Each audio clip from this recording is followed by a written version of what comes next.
Lovebirds आहेत, आवडत नाहीत त्यांना. कोथिंबीर आणि त्यांची जी राळ आहे ती मी घेऊन आलोय.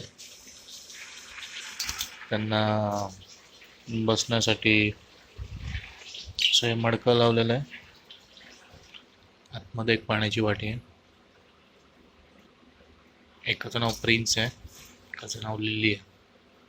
ती जी वरती चढले ती लिली आहे आणि एक खाली हा प्रिन्स आहे. ती लिली गपचूप बाहेर येते